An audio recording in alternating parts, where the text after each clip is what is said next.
দিয়েছে ক্বালু ইয়া মূসা ইন্না লান নাদখুলাহা আবাদাম মা দামু ফিহা ফাযহাব আনতা ওয়া রাব্বুকা ফাকাতিলা ইন্না হুনা কাঈদুন। ওরা বলল ক্বালু ইয়া মূসা, হে আল্লাহর নবী মূসা, এই 10টা গোত্রের নেতারা বলল হে মূসা ইন্না লান নাদখুলাহা আবাদান, কখনোই আমরা বাইতুল মুকাদ্দাসের পবিত্র ভূমিতে ঢুকবো না মা দামু ফিহা, যতদিন ওই দুর্ধর্ষ বাহিনী, ওই জাব্বারিন সম্প্রদায়, ওই আমালেকা সম্প্রদায় ওখানে থাকবে ততদিন পর্যন্ত আমরা বাইতুল মুকাদ্দাসের পবিত্র ভূমিতে ঢুকবো না। ফাযহাব আনতা ওয়া রাব্বুকা ফাকাতিলা ইন্না হুনা কাঈদুন। হে আল্লাহর নবী মূসা, তুমি আর তোমার রব যে লড়াই করো, আমরা হাঁটলুম। ওরা তারাই বলো যারা মান পেয়েছে, সালোয়া পেয়েছে, মেঘের ছায়া পেয়েছে। ওই তিহি প্রান্তরে কোনো ছায়া ছিল না, আল্লাহ টোটাল এরিয়াতে রৌদ্র, অথচ তিহি প্রান্তরটা পুরো ছায়া। আর একটু মন খুলে বলেন, এত নিয়ামত পাওয়ার পর এবার ফিরে যাচ্ছে। এবার এবার আল্লাহ একটা অ্যাকশন দিলেন ছোট্ট করে, নেবে না নেবে না, ছোট্ট করে অ্যাকশন দিলেন। কি অ্যাকশন? সূরা মায়েদার 25 নম্বর আয়াত, 26 নম্বর আয়াত, কালা ইন্নাহা মুহাররামাতুন আলাইহিম 40 সানাতান ইয়াতিহুনা ফিল আরদি ফালা তাসা আলাল কওমিল ফাসিকিন। মহান আল্লাহ জানিয়েছেন, আল্লাহ পাক রব্বুল আলামিন বললেন, ওরা যখন ওদের দেশের মাটিতে তথা মিশরের দিকে রওনা দিল, আল্লাহ পাক রব্বুল আলামিন বললেন ইন্নাহা মুহাররামাতুন আলাইহিম 40 সানাতান। আল্লাহ পাক রব্বুল আলামিন ওদের উপরে তার কুদরতের এক খেলা খেলে দিলেন। ওরা সকালবেলা বার হয়, সারাদিন ধরে চলে, আর সন্ধ্যাবেলা এসে দেখতে পায় যেখান থেকে বেরিয়েছিলাম সেখানে হাজির। আরেকটু মন খুলে বলো, ওরা বললো না মিশরে ফিরে যাবো মুসা, তুমি আর তোমার খোদাকে লড়াই করো। আল্লাহ একটা কুদরতের খেলা খেলে দিলেন। ওরা সকালবেলা বেরোয় আর সারাদিন চলে, আর সন্ধ্যাবেলা এসে দেখতে পায়।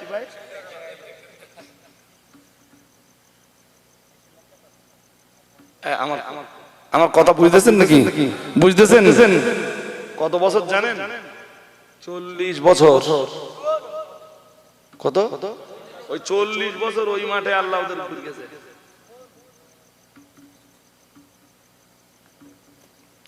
কিন্তু দুর্ভাগ্যজনক ঘটনা হলো, ও বাবাজিরা ভাইরা, লড়াইয়ের ময়দানে নামার আগেই হযরত নবী হারুন আলাইহিস সালাম ওই ময়দানেই মারা গেলেন। আর নবী হারুন আলাইহিস সালামের 1 বছর পরে আল্লাহ পাকের নবী মূসা আলাইহিস সালাম বিদায় হয়ে গেলেন। মূসা নবীরও ইন্তেকাল হয়ে গেল। আজরাইল মূসা নবীর জান যখন কবজ করতে এলেন, মুসলিমের হাদিসে এসেছে, আজরাইল এসে বললেন আজিব রাব্বাক, হে আল্লাহর নবী মূসা, আপনি আল্লাহর ডাকে সাড়া দেন। মূসা নবী বললেন, কে আপনি? আমি আজরাইল এসেছি আল্লাহর হুকুম নিয়ে, আল্লাহ পাক আমায় পাঠিয়ে দিয়েছেন। আজরাইল চলে যাও, আল্লাহ বাইতুল মুকাদ্দাস পুনর্দখলের নির্দেশ দিয়েছেন, আমালেকা সম্প্রদায়কে বিপর্যস্ত করার নির্দেশ দিয়েছেন। যাও না আজরাইল, এখন আমি নবী মূসা, আমার তো দুনিয়া থেকে যাবার সময় হয়নি। হে আল্লাহর নবী মূসা, কেউ আমাকে ফিরিয়ে দেয় না, আপনি কেন আমায় ফিরিয়ে দেবেন? মূসা নবী বললেন, শোনো, আল্লাহ বড় জালালি মেজাজ দিয়ে আমার বানিয়েছেন, বেশি কথা বলো না। মিশরের বাজারে এক খুশিতে একটারে মার্ডার করে দিয়েছিলাম, বেশি কথা বললে হয়তো ঝাড়বো। এমনি তো বুঝতেই পারছো যে আমার উম্মাত কি জ্বালান জ্বালাচ্ছে, মেজাজ ঠিক নেই, বলো বেশি বেয়াদবি করলে ঝাড়বো। যা বলতে ফিরে যাও। আজরাইল তো তাড়াতাড়ি আসে, যেই 2-4টি কথা মারিয়েছে। হাদিস বিবরণ দিয়েছে দয়ার নবী মুহাম্মদুর রাসূলুল্লাহ সাল্লাল্লাহু আলাইহি ওয়াসাল্লাম জানিয়েছেন, ফালাতামা মূসা আইনা মালাকিল মাউত, হযরত আজরাইল আলাইহিস সালামের গালে, হযরত আজরাইলের গালে মূসা নবী খুব জোর একটা চড় বসিয়ে দিয়েছেন, আর এক চড়ে আজরাইলের একটা চোখ ঠিকরে বেরিয়ে গেছে। আজরাইল দৌড়চ্ছে, এখনো যদি থাকে, আবার যদি কথা বলা হয়, মূসা যদি যদিও আজরাইল তো মূসারে মারতে পারে, মূসা নবী, নবুয়তের পাওয়ার আছে কাছে, আজরাইল দৌড়চ্ছে। আল্লাহ পাক রব্বুল আলামিনকে ডাক দিয়ে বললেন ইন্নাকা আরসালতানি ইলা আব্দিল্লাহ লা ইউরিদুল মাউত। আল্লাহ এমন এক বান্দার পাল্লায় আপনি আমায় এমন এক বান্দার জান কবজ করতে আমায় পাঠালেন আল্লাহ, যার জান কবজ করতে যে আমি আজরাইল আমার জানটা কবজ হয়ে যাচ্ছিল। আমার আল্লাহ বললেন কেন, কি হয়েছে আজরাইল? আল্লাহ এমন বান্দার পাল্লায় ফেলেছেন সে তো মরতেই চায় না। আমার আল্লাহ পাক রব্বুল আলামিন বললেন রাগ করুন আজরাইল, তোমার হারিয়ে যাওয়া চোখ আমি ফিরিয়ে দিলাম। ফারাদাল্লাহু আইনাহু, মহান আল্লাহ আজরাইলের হারিয়ে যাওয়া চোখটা ফিরিয়ে দিলেন। যাও এবারে আমার মূসাকে শান্ত মাথায় বলো, মূসা একটা পশুর গায়ে হাত রাখা হবে, যতগুলো পশম স্পর্শিত হবে তত বছর তুমি দুনিয়ায় বাঁচতে পারবা, তারপরে দুনিয়া থেকে তোমায় বিদায় নিতে হবে। আজরাইল আবার কামব্যাক করলেন, মূসা নবীকে সালাম দিলেন। হুজুর আল্লাহ বলে দিয়েছে একটা প্রাণীর গায়ে হাত রাখা হবে, যতটা পশম স্পর্শিত হবে তত বছর বাঁচতে পারবেন। আল্লাহ নবী মূসা আলাইহিস সালাম বললেন আজরাইল তারপর বললেন তারপরে আপনারও মউত হবে। আল্লাহ নবী মূসার মনটা বড়ই নরম হয়ে গেল।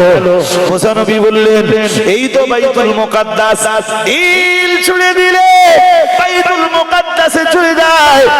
আমি মূসা আল্লাহর কাছে আবেদন করছি, আল্লাহ বাইতুল মুকাদ্দাসের পবিত্র ভূমিটাই যেন তোমার প্রিয় নবী মূসার কবরে পরিণত হয়ে যায়। আল্লাহ সাক্ষী দরবারে মূসা নবীর আবেদন মঞ্জুর হয়ে গেল। ওই তিহি প্রান্তরে নবী মূসার ইন্তেকাল হয়ে গেল। বাইতুল মুকাদ্দাস থেকে হিল ছোড়া দূরত্বে আল্লাহর নবী মূসা আলাইহিস সালামের কবর। ওই সেই বাইতুল মুকাদ্দাস, যে বাইতুল মুকাদ্দাসের মাটিতে মহান রব্বুল আলামিন জাকারিয়া নবীরে পাঠিয়েছেন, ইয়াহইয়া নবীরে পাঠিয়েছেন, হযরত নবী ঈসা আলাইহিস সালামের জননী হযরত মা মারিয়াম এই বাইতুল মুকাদ্দাসের ভিতরেই ছোটবেলায় লালিত পালিত হয়েছেন। এই সেই বাইতুল মুকাদ্দাস, যে বাইতুল মুকাদ্দাসের একদিন দেখভাল করেছেন হযরত নবী ঈসা আলাইহিস সালাম।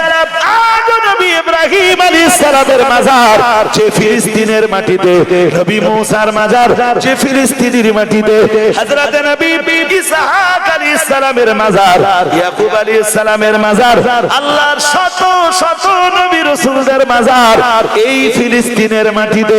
এই ফিলিস্তিনের মাটি পবিত্র ভূমি। হযরত নবী মূসা আলাইহিস সালামের ইন্তেকাল এখানেই হয়ে গেল, এখানেই মূসা নবীর কবর হয়ে গেল। 10-10টা গোত্রের লোক ধ্বংস হয়ে গেল, বাকি মাত্র 2টা গোত্রের মানুষ নিয়ে হযরত নবী মূসা আলাইহিস সালামের শিষ্য হযরত ইউসা আলাইহিস সালাম মানে কওমে জব্বারি আমালিকা সম্প্রদায়ের মতো দুর্ধর্ষ জাতির বিরুদ্ধে লড়াইতে নামলেন। লড়াই করতে করতে করতে করতে একটা পর্যায়ে আল্লাহ জয়ের টুপিটা হযরত নবী ইউসা আলাইহিস সালামের মাথায় পরিয়ে দিলেন। অথচ 12টা গোত্রের মানুষ, 12টা গোত্রের মানুষের ভিতরে 10টা গোত্রের মানুষ বিদায় নিয়েছে, সঙ্গে আছে মাত্র 2 গোত্রের মানুষ। মূসা নবীও বিদায় নিয়েছেন, হারুন নবীও বিদায় নিয়েছেন। দুজনার কবরই এই ফিলিস্তিনের মাটিতে বাইতুল মুকাদ্দাস থেকে ঢিল ছোড়া দূরত্বে। হযরত নবী ইউসা আলাইহিস সালাম তিনিও সঙ্গে ছিলেন, বাকি দায়িত্বটা নিজের কাঁধের উপরে তুলে নিলেন। 2টা গোত্রে নিয়ে তিনি আমালেকা সম্প্রদায়ের বিরুদ্ধে লড়াই করতে গেলেন। কোন একদিন ইয়াউমুল জুমা লড়াই করতে করতে জুমার দিন প্রায় সন্ধ্যা হয়ে গেছে। বাইতুল মুকাদ্দাস তখন নবী ইউসা প্রায় দখল করে ফেলেছে। সূর্য ডুবে যদি যায়, সূর্য যদি ডুবে যায় লড়াই বন্ধ করে দেওয়া লাগবে। ওরা প্রায় পরাজিত হবার পথে, আরেকটু সময় পেলেই বাইতুল মুকাদ্দাস জয় হয়ে যাবে। রব্বুল আলামিনের কাছে নবী ইউসা বললেন আল্লাহ সারাটা দিন অনেক পরিশ্রম করেছি আল্লাহ, শুধু যদি তুমি যদি পশ্চিম আকাশে সূর্যটাকে একটুখানি দাঁড় করিয়ে দাও, ঘন্টা খানিক যদি দাঁড় করিয়ে দাও আল্লাহ, যুদ্ধ আজকেই শেষ হয়ে যাবে, বাইতুল মুকাদ্দাস আমাদের কবজায় চলে আসবে। নবী ইউসা আলাইহিস সালামের আবেদন মহান রব্বুল আলামিনের দরবারে শুরু হয়ে গেল। আল্লাহ সূর্যটাকে পূব পশ্চিম আকাশে তখন লাল হয়ে গেছে, আল্লাহ সূর্যটাকে দাঁড় করিয়ে দিলেন।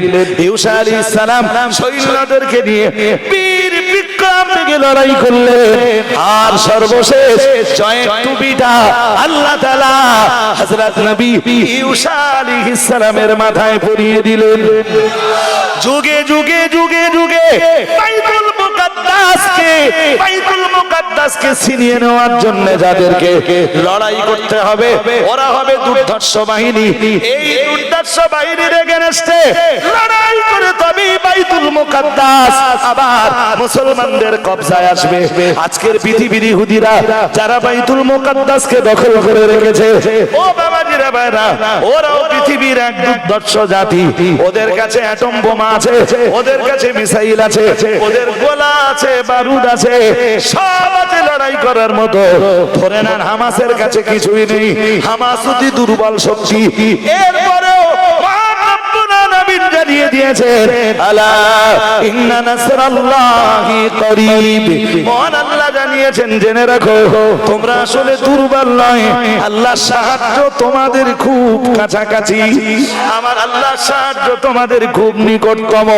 ওদের কাছে মিসাইল থাকার পরেও, অ্যাটম বোমা থাকার পরেও, গোলা বোমা বারুদ থাকার পরেও মুসলমানরা যদি দ্বীন ঈমান নিয়ে এই ইহুদি সম্প্রদায়ের এগেনস্টে যদি ঝাঁপিয়ে পড়ে, নবী আমার আজ থেকে ১৫০০ বছর আগে সুসংবাদ দিয়েছেন, ইহুদিদের সাথে মুসলমানদের লড়াই হবে।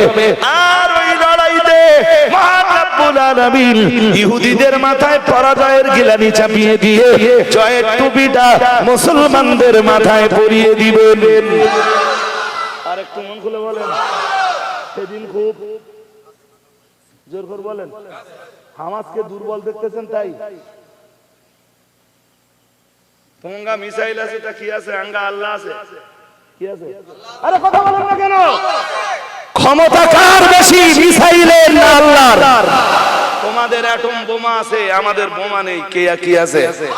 আল্লাহ আছে। ওয়ারসালা আলাইহিম তায়রান আবাবিল তারমিহিম বিহিজারাতিন মিন সিজ্জিল ফাজআলাহুম কাসফিম। আগামী দিনের পৃথিবী নরেন্দ্র মোদীর পৃথিবী নয়।